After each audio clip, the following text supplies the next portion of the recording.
បើមើលនេះម្ដងអស្ចារ្យណាស់យើងបានអាចធ្វើឲ្យដាំអាហ្វូកាដូនេះមានរសច្រើនណាស់ក្នុងរយៈពេលតែ5សប្តាហ៍ប៉ុណ្ណោះដែលជារឿងមនុស្សជាច្រើនគិតថាมันអាចធ្វើទៅបានទេជាពិសេសពេលនិយាយអំពីរុក្ខជាតិដែលពិបាកបន្តពូជដូចជាដាំអាហ្វូកាដូហើយអ្វីដែលអស្ចារ្យជាងនេះទៀតគឺយើងអាចធ្វើបានដោយប្រើសម្ភារៈដែលស្ទើរតែគ្រប់គ្នាមាននៅផ្ទះហើយសម្ងាត់ដ៏ធំមួយដែលខ្ញុំនឹងចែករំលែកជាមួយអ្នកក្នុងវីដេអូនេះហើយដើម្បីធ្វើវាគឺងាយស្រួលណាស់យើងនឹងប្រើដបប្លាស្ទិកធម្មតាមួយមិនថាធំឬស្តើងយ៉ាងណាក៏ដោយអ្នកអាចប្រើដបណាមួយដែលមាននៅផ្ទះក៏បាន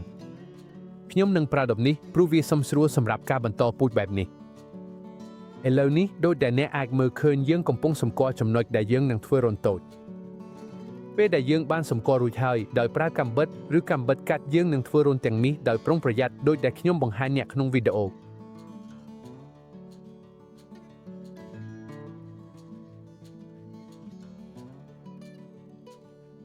ល្អហើយឥឡូវនេះពេលដែលយើងបានធ្វើរន្ធរួចហើយជំហានបន្ទាប់គឺកាត់ដបចេញកន្លះផ្នែកដែលយើងនឹងដកចេញនេះកុំបោះចោលទេព្រោះបន្តិចទៀតយើងនឹងប្រើវាដើម្បីបង្កើតបរិយាកាសផ្ទះកញ្ចក់តូចមួយដែលជួយរក្សាសំណើមនិងជួយឲ្យដើមកាត់ឫសបានល្អ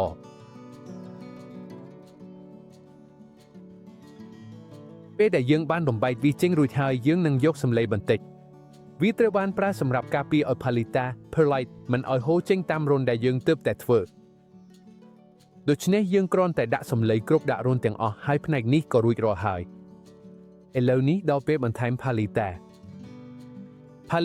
perlite គឺជាវត្ថុធាតុមានតម្លៃថោកស្រាលនិងមានប្រសិទ្ធភាពខ្លាំងសម្រាប់ការបន្តពូជយើងគ្រាន់តែបំពេញផាលីតាប្រហែល 3/4 នៃដបដោយទុកផ្នែកខាងលើឲ្យគំនេហើយបើអ្នកមិនមានផាលីតាអ្នកក៏អាចប្រើខ្សាច់ទន្លេដែលបានលាងស្អាតផងដែរជាក់ស្ដែងវាក៏ដំណើរការល្អដែរប៉ុន្តែផ្ទាល់ខ្លួនខ្ញុំផាលីតាបានផ្ដល់លទ្ធផលល្អជាងដូច្នេះខ្ញុំនឹងប្រើវាសម្រាប់វិធីសាស្ត្រនេះពេលយើងរៀបចំឧបករណ៍បន្តពូជរួចហើយយើងត្រូវការធុងមួយដែលអាចរក្សាទឹកបានក្នុងករណីនេះខ្ញុំកំពុងប្រើចានជ្រក់មួយប៉ុន្តែអ្នកអាចប្រើធុងណាមួយដែលមាននៅផ្ទះក៏បានឥឡូវនេះវាជាពេលទៅយកដើមកាត់លើកនេះខ្ញុំនឹងប្រើដើមកាត់អាវ៉ូកាដូការប្រកួតនេះកើតឡើងដោយសារមនុស្សម្នាក់ដែលពីប៉ុន្មានខែមុនបានសួរខ្ញុំថាប្រព័ន្ធនេះអាចដំណើរការជាមួយរុក្ខជាតិដែលពិបាកបន្តពូជបានទេហើយខ្ញុំអាចប្រាប់អ្នកពីឥឡូវនេះថាបាត់ភាគរយនៃភាពជោគជ័យវាបានធ្វើឲ្យខ្ញុំភ្ញាក់ផ្អើលខ្លាំងណាស់យើងនឹងជ្រើសរើសដើមកាត់ប្រហែល10សង់ទីម៉ែត្រប្រហែល4អ៊ីងអ្វីដែលសំខាន់គឺដើមកាត់ត្រូវស្ថិតនៅលើរន្ធដែលយើងបានធ្វើបើយើងត្រូវកាត់បន្ថែមបន្តិចទៀតដើម្បីឲ្យវាសមស្រួលគ្រាន់តែធ្វើវាឥឡូវនេះយើងនឹងយកដុំស្វាយជ្រក់តិចមួយហើយយើងនឹងលាបវាទាំងផ្នែកខាងក្រោមនៃដើមកាត់បន្ទាប់មកយើងនឹងបំពងផ្នែកនោះជាមួយម្សៅក្រអូបបន្តិចម្សៅក្រអូបគឺជាវិធីធម្មជាតិដែលគេប្រើយ៉ាងទូលំទូលាយដើម្បីការពារការកាប់ផ្សិតពេលធ្វើរួចហើយយើងដាក់ដើមកាត់ចូលក្នុងផើលថារហូតដល់វានៅទីតាំងចុងក្រោយរបស់វា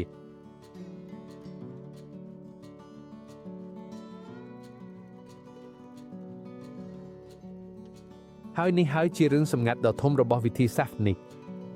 អ្វីដែលខ្ញុំមាននៅទីនេះគឺសម្បកនិងស្លឹកដើមសៅនិយាយតាមត្រង់នេះហើយជារឿងសម្ងាត់ដ៏ធំសម្ភារៈនេះមានតម្លៃថោកណាស់ហើយមានសារធាតុធម្មជាតិដែលតែងតែប្រើសម្រាប់ជួយឲ្យដើមឫសកើតឡើងបានល្អការរៀបចំវាសាមញ្ញណាស់យើងយកទឹក1លីត្រប្រហែលជាពី4ភាគ1ហ្គាឡុងហើយបន្ថែមស្លាបព្រាបាយ1នៃស្លឹកនិងសម្បកដើមសៅយើងកូរប្រហែល30វិនាទីហើយវាក៏រួចរាល់ហើយ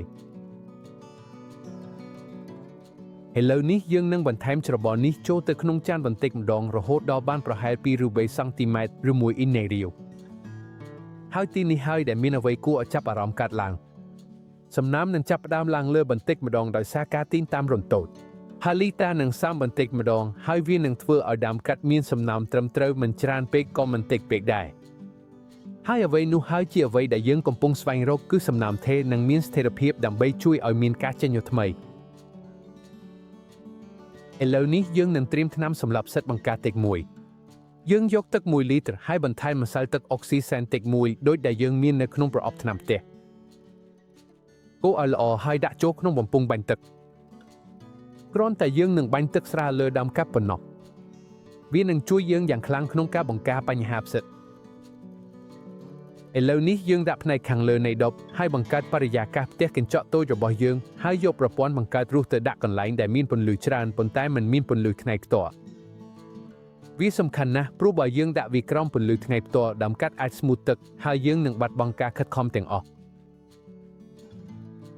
មុខងារតូចមួយទៀតដែលខ្ញុំចង់ចែករំលែកជាមួយអ្នកគឺផ្ទាល់ខ្លួនខ្ញុំបានសាកល្បងធ្វើការបង្កើតរសបែបនេះក្នុងពេលប្រច័ណ្ឌកាន់តែតូចហើយវាធ្វើការល្អណាស់ហេតុអ្វីយ៉ាងហោចណាស់តាមកសិកម្មប្រពៃណីនិងបទពិសោធន៍របស់កសិករច្រើននៅក្នុងដំណាក់កាលនេះទឹកដើមរុក្ខជាតិភាគច្រើននឹងផ្ដោតនៅផ្នែកខាងក្រោមនៃរុក្ខជាតិមានន័យថានៅឫសនិងគល់ដើមហេតុនេះហើយបានជាមនុស្សជាច្រើនយកឱកាសក្នុងពេលនេះដើម្បីកាត់ដើមកូនផ្ទេរដំណាំនិងធ្វើការងារទាំងអស់ដែលពាក់ព័ន្ធនឹងប្រព័ន្ធឫសរបស់រុក្ខជាតិហើយវាក៏សំខាន់ដែរក្នុងការជ្រើសរើសរដូវសមស្របតើខ្លួនខ្ញុំបានទទួលលទ្ធផលល្អបំផុតចាប់ពីចុងរដូវរងារហូតដល់ចុងរដូវផ្ការីកពេលដែលសីតុណ្ហភាពចាប់ផ្ដើមស្រាលឡើងហើយរុក្ខជាតិចាប់ផ្ដើមដុះឡើងវិញវាក៏អាចធ្វើបានដែរនៅដើមរដូវស្លឹកឈើជ្រុះប្រសិនបើអាកាសធាតុស្រាលផ្ទុយទៅវិញខ្ញុំនឹងជៀសវាងការធ្វើវានៅកណ្ដាលរដូវក្តៅដោយសារសីតុណ្ហភាពខ្ពស់ហើយក៏នៅកណ្ដាលរដូវរងាផងដែរព្រោះរុក្ខជាតិភាគច្រើនស្ថិតនៅក្នុងសភាពស្ងៀមស្ងាត់ហើយការចាក់ឫសក៏យឺតជាងធម្មតាមានរឿងមួយទៀតមុនពេលបញ្ចប់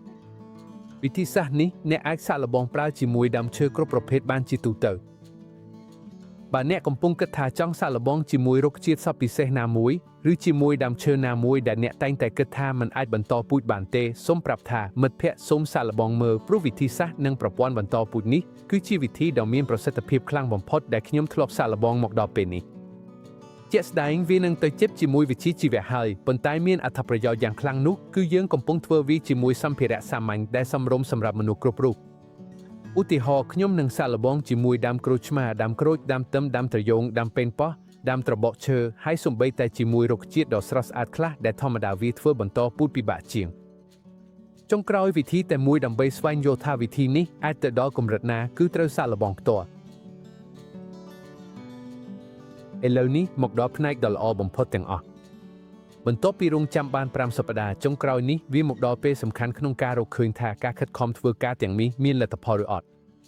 និយាយតាមត្រង់អារម្មណ៍ភ័យស្ទើរតែពេកព្រោះការធ្វើតេស្តមួយវាផ្សេងពីការមើលឃើញអ្វីកើតឡើងនៅខាងក្នុងដូច្នេះយើងនឹងបើកវាឡើងហើយមើលអ្វីនេះអស្ចារ្យមែនទែនទើបតែខ្ញុំចូលទៅចិត្តអ្វីដំបូងដែលខ្ញុំឃើញគឺមានកញ្ចាញថ្មីកំពុងចេញពីដើមកាត់វាជាសញ្ញាដ៏អស្ចារ្យមួយតែរងចាំសិនព្រោះរឿងនេះមិនទាន់ចប់នៅទីនេះទេមើលស្នាដៃដ៏អស្ចារ្យនេះមើលចំនួនរូដែលយើងបានបង្កើតឡើងវាពណ៌សុខភាពល្អដុំពេញនិងអភិវឌ្ឍយ៉ាងល្អឥតខ្ចោះហើយវាជាពេលនេះហើយដែលការខិតខំប្រឹងប្រែងការអត់ធ្មត់និងការរងចាំទាំងអស់គួរឲ្យមានតម្លៃឥ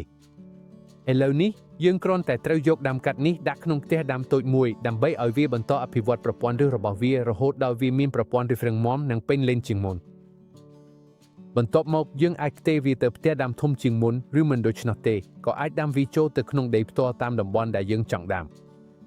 យើងគ្រាន់តែថុកទឹកឲ្យវាបន្តិចហើយព្យាយាមដាក់វានៅកន្លែងមិនក្តៅពេកបន្ទាប់មកយើងនឹងមានដើមផ្លែឈើថ្មីរបស់យើងបានល្អប្រសើរហើយឥតគិតថ្លៃទាំងស្រុងហើយប្រើប្រាស់បានល្អពេញលេញផងដែរឥឡូវនេះសូមបញ្ចប់វីដេអូថ្ងៃនេះត្រឹមនេះបើអ្នកចូលចិត្តវិធីនេះខ្ញុំសូមអរគុណយ៉ាងខ្លាំងបើអ្នកអាចចុច like មួយហើយចែករំលែកវីដេអូនេះទៅឲ្យអ្នកណាម្នាក់ដែលស្រឡាញ់រុក្ខជាតិនិងដាំផ្លែឈើដូចអ្នកផងដែរហើយបើអ្នកមិនទាន់ជីវ Channel ទេខ្ញុំសូមអញ្ជើញឲ្យជីវដោយសាររៀងរាល់សប្តាហ៍យើងនៅតែបន្តធ្វើការពិសោធន៍ថ្មីការបន្តពង្រីកថ្មីនិងចែករំលែកបច្ចេកទេសដែលពិតជាដំណើរការបានជួបគ្នាវីដេអូក្រោយទៀតសូមអបអរសាទរយ៉ាងកក់ក្ដៅហើយជួបគ្នាលើក្រោយ